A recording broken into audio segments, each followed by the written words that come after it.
omugagga afiiridde mu mazzi. Ekibuga Kampala kikutte wansi ne waggulu ate abalamazi bagenze Roma.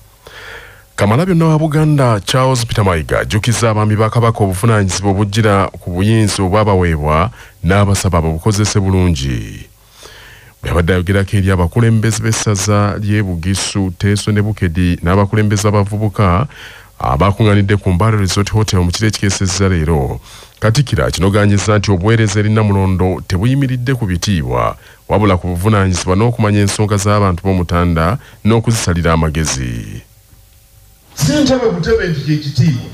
Ensi zino ento zikyalina ekizibu kinene. Mirundi mingi twagala ekitiibwa kyakiba kitukulembera. Bakulembeze ku mitendera egy'enjawulo balina ebitiibwa bingi ebigendera ku mitendera egyo. Naye nga tulabira ddala obanga ebitiibwa bibagwanidde. Kaakati oba okola bulungi emirimu, ekitiibwa kyo kigoberera kyokka nga n'okutegera totegedde. Obwami kitegeeza buvunaanyizibwa. Obwami kitegeeza buvunaanyizibwa. Teebereza olwaliro lwa Mukama.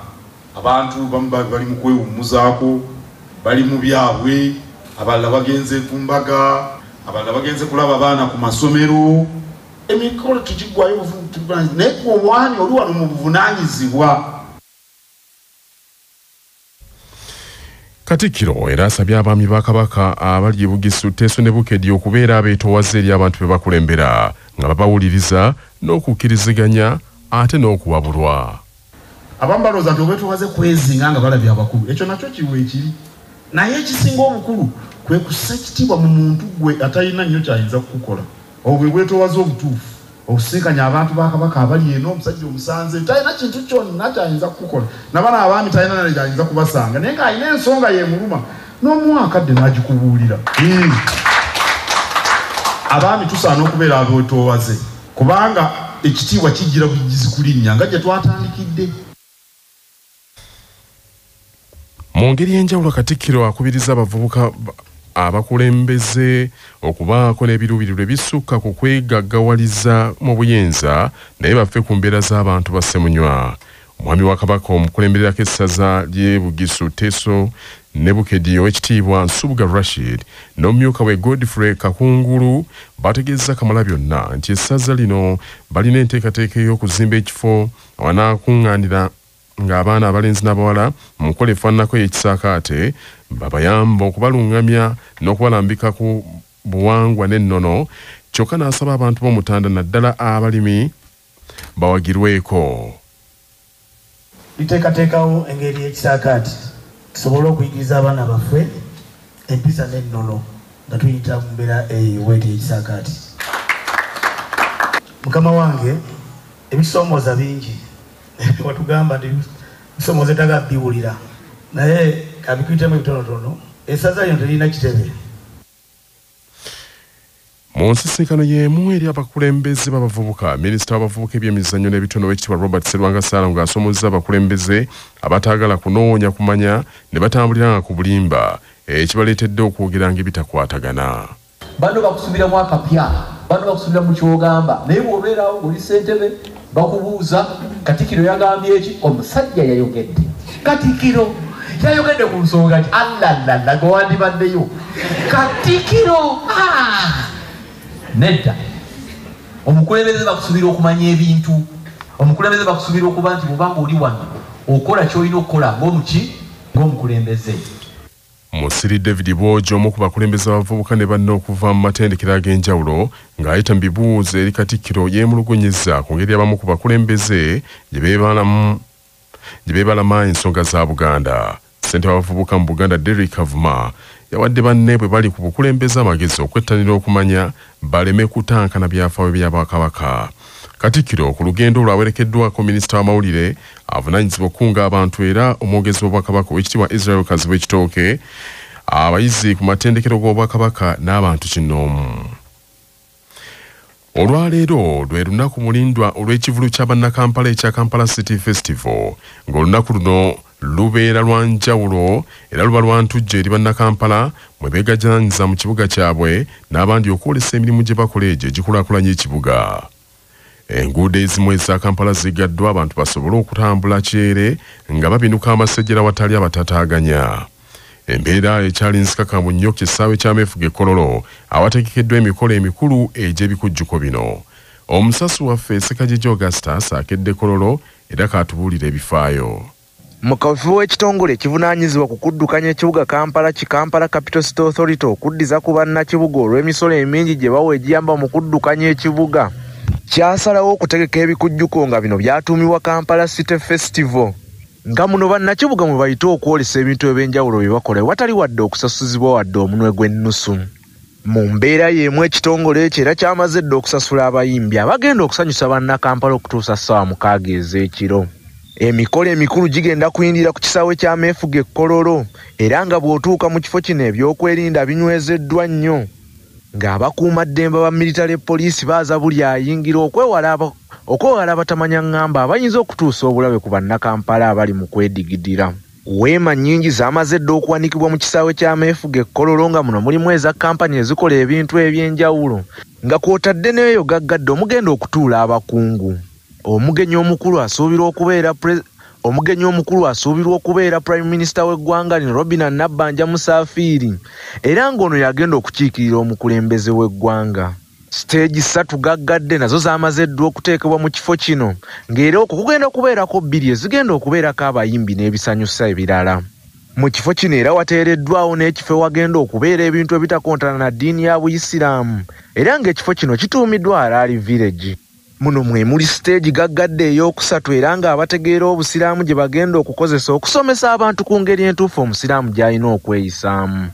Engineer Sozi Fadi nga y'omu ku bakulembeddemu enteekateeka eno agambye nti abantu bonna abakola ebintu ebyenjawulo ebitakontana na ddiini ya Busiraamu bakkirizibwa okujja ne booleseza mu ttenti eno ne mu kifo kyabwe. Era bw'ati asinzidde wano n'asaba bannakampala okufissaawo akadde bayiteko mu Harare Village kubanga bye babategekedde ntoko. Okuba nti waliwo abasomesa abagenda okwongera otugumya otulaga bakola batya ebintu bya halali. Mulimu abantu abagenda okutunda ebintu ebiri halali okuvira ddala ku mpuliziganya ogenda ddala ku kintu ekiri so common kye bayita Islamic banking. Webale omusasu waffe Ssekajjija Augustus. Obwakabaka bwa Buganda bukubiriza abantu okukomya okugaya ebintu ebikadde kubanga bisobola okutumbula ebyobulambuzi n'ebyenfuna by'eggwanga okutwaliramu. Omumyuka ow'okubiri owa Katikkiro era omuwanika w'Obwakabaka w'ekitiibwa Robert Wagwansibirwa yakkaatiriza ebyo bw'abadde yeetabye ku mwoleso gw'ebintu ebikadde omuli mmotoka, amasimu, TV ne gramform. Ng'omwoleso guno guyindidde ku Serenity Sports Oasis e Bulenga guteekeddwa aba Rotary Club ya Vintage Collectibles Rotary Fellowship era mwoleso ogwo bannarotary abo bakyusizza n'obukulembeze. Makulu agasinga mu 10 eby'eddira nga bw'olaba Obwakabaka bulina ekkaddiizo ne gavumenti ziba n'ekkaddiizo. Ekikulu ekirimu nti ekisooka tubiyigirako ne tumatira amagezi bajjajjaffe ge bayina.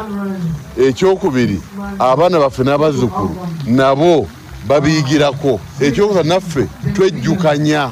Ate waliwo omwami ambuulidde ampadde obujulizi yagula emmotoka ya Mazida yali ambassador wa Uganda ebweru eyakomawo nayo n'agimuwa nayo kali wayise emyaka 25.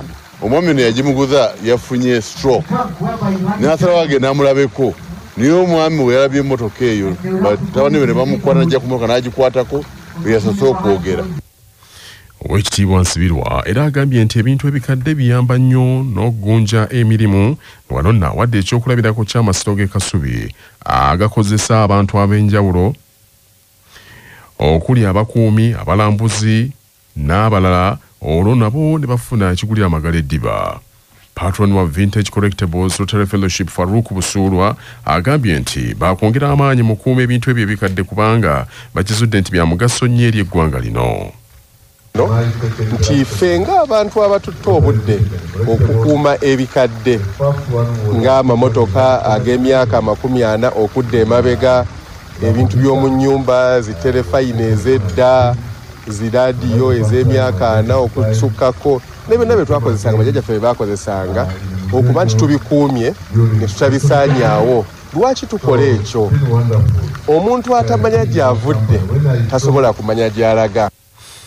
Abadde omukulembeze wa Rotary Club ya Vintage Collectibles Rotary Fellowship Makai Mweringwa ng'obuyinza bukwasiza Edgar Nsereka agambye nti bakoze ebintu bingi ebiyamba abantu abali mu bwetaavu kwe kusaba mudidde mu bigere okukuuma omukululo ogwo. President wa Rotary Club eyo mujja Edgar Nsereka agambye nti essira bagenda kuliteeka nnyo okutumbula obutonde bw'ensi ng'ayita mu kusimba emiti n'okutumbula embeera z'abantu okubanga baleme kuba nti balekeddwa nnyo emabega.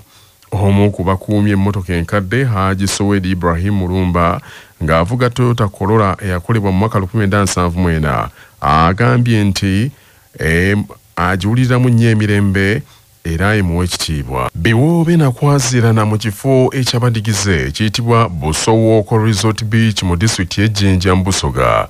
Omugagga w'ekitongole ky'amafuta ekya Oilcom Engineer Gashemu Lwakashenga eyabadde agenze ne muwala we atumanya okulambula bw'aseeredde n'agwa mu mazzi era tazengulu.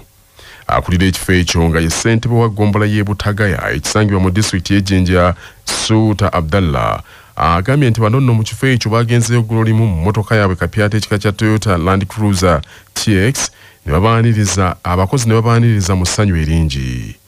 Abakozi babalambuza ekifo kyonna ne basaba olwo bagendeko ku nkomero y'ekifo ekyo beekubizeeyo ku bifaananyi olwo naye ne bamutegeeza nti tebakkirizibwayo bantu kyokka bo ne bawalaza empaka. Mu kaseera ako lyabadde teriribusa Lwakashenga mu butanwa n'alinnya ku jjinja bw'atyo n'aseera n'agwa mu mazzi. Suuta agambye nti poliisi y'oku mazzi n'abakugu mu by'obuvubi batandikiddewo okuyigga omulambo gwa Lwakashenga.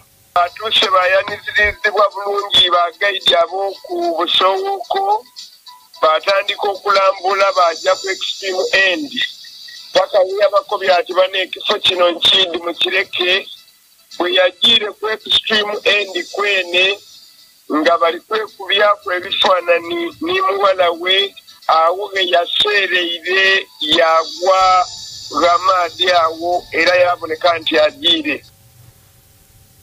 Ebisingawo tunaabituusaako mu mawulire gaffe agajja.